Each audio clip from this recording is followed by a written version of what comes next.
One of the things that we're asked frequently is, what is it going to cost to walk the Camino?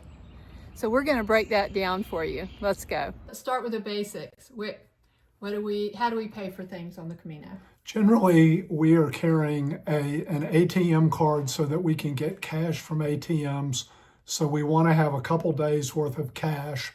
And then we are just using a normal credit card. And we highly recommend that you have a credit card that does not charge foreign transaction fees.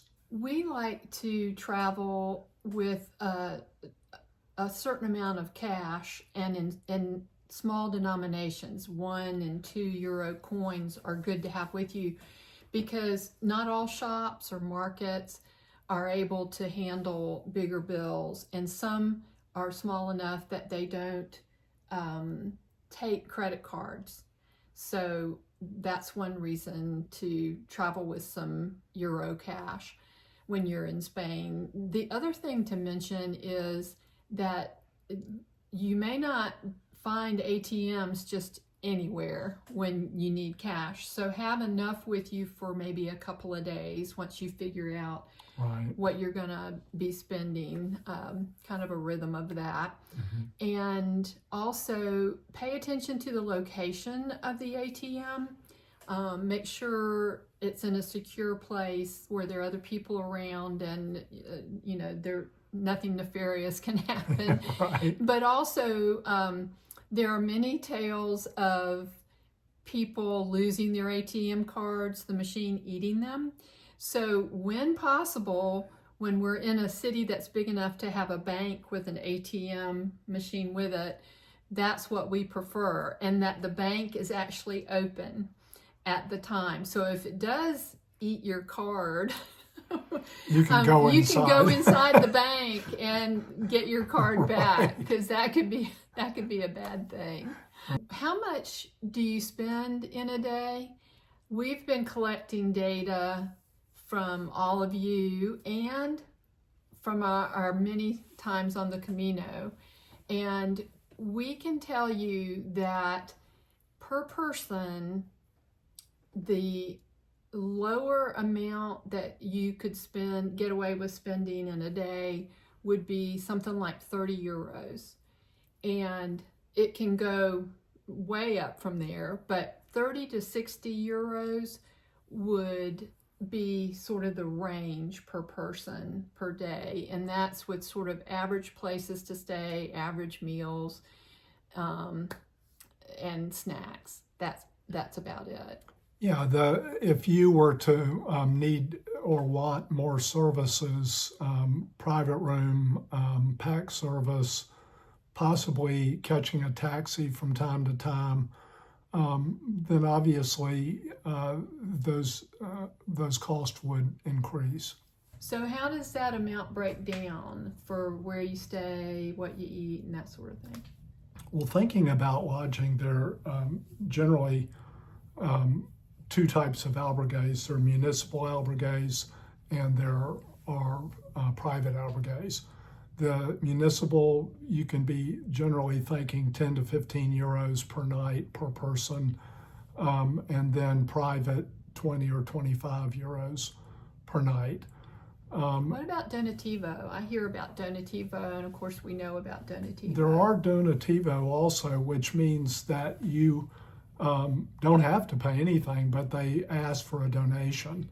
But there are not a lot of those, and they're not in every place. One of the things you'll find on the Camino is not every type of lodging is available at every place you might want to stop. The other thing besides albergues are hotels, and they range again from maybe 40 to 50 euros a night for a room with bathroom, up to however far you want to go, depending upon what's available. And of course, one difference is in an albergue, you're paying per person for your bed. And if you're sharing a hotel room, the two of you are just paying one room price. That's correct. And the other thing that's a factor too. You want to look into as you're looking at cost with hotels is sometimes they include breakfast. in their lodging rate. And so you get a simple continental type breakfast, which, is nice. Yeah, and some albergues do that too. Yeah. And also there sometimes is an option beyond paying for your bed in an albergue. There's an option for a communal meal for dinner. Right. An example of that is Orasan, the Refugio at Orasan, which there's really no other game in town unless you brought your food with you. So there are some situations like that as well, that you would pay above your bed rate for the meal. Yes. So generally, one of the biggest costs, particularly for people that don't live in Europe, is just getting to the Camino. What have we found on that?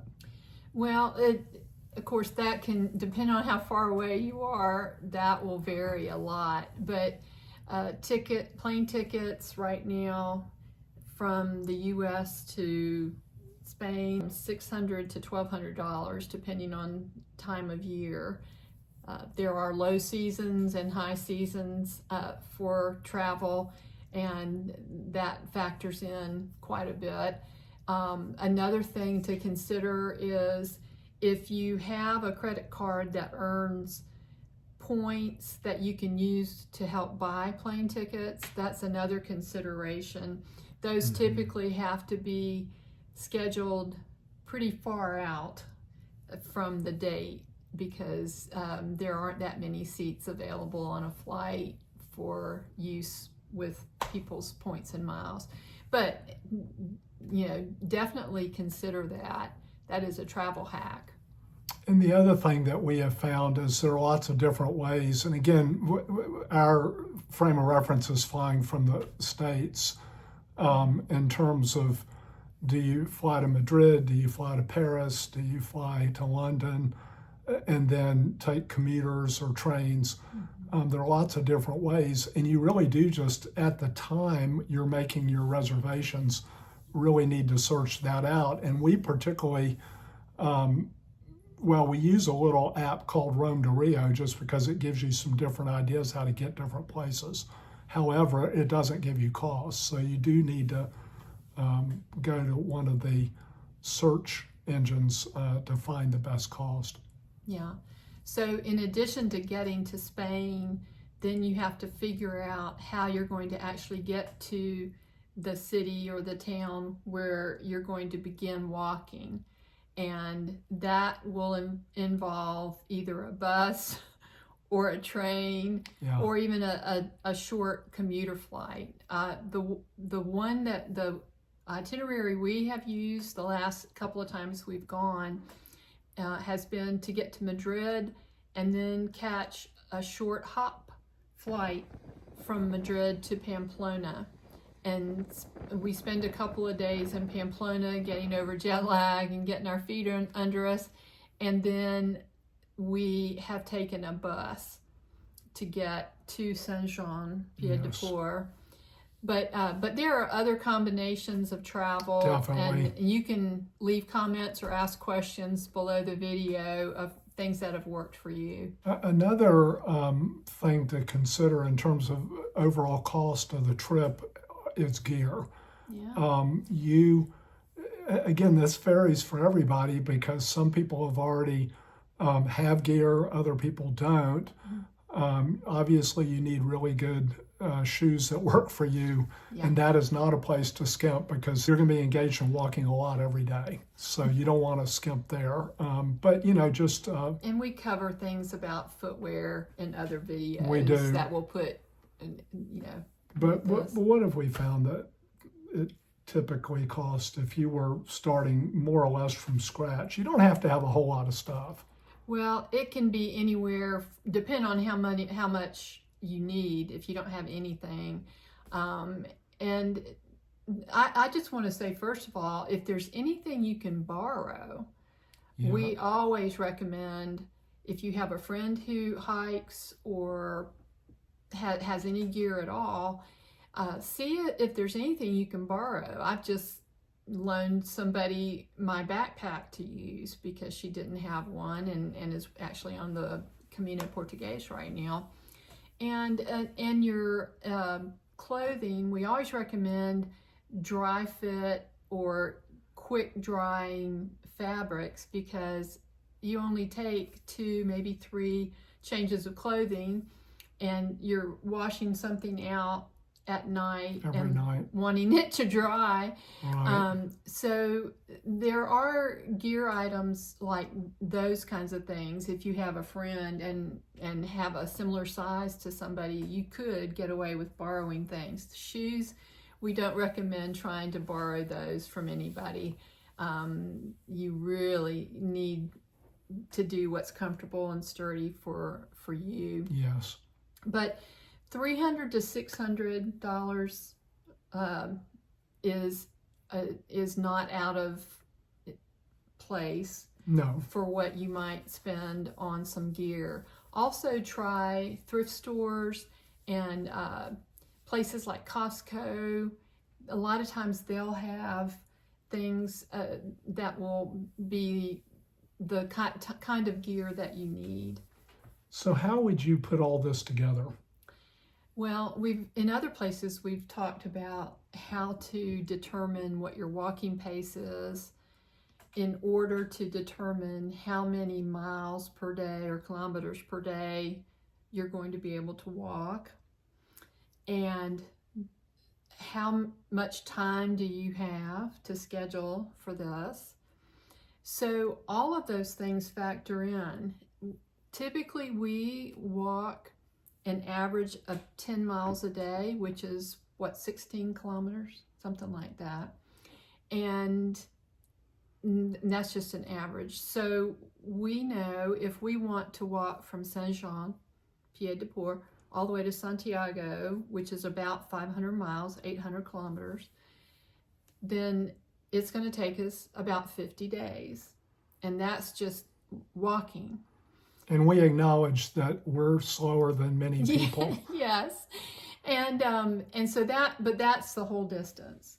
So that would mean for us, for 50 days, we would figure out how much our daily cost is and multiply it times 50. Right. And that would be our whole trip cost, or approximately.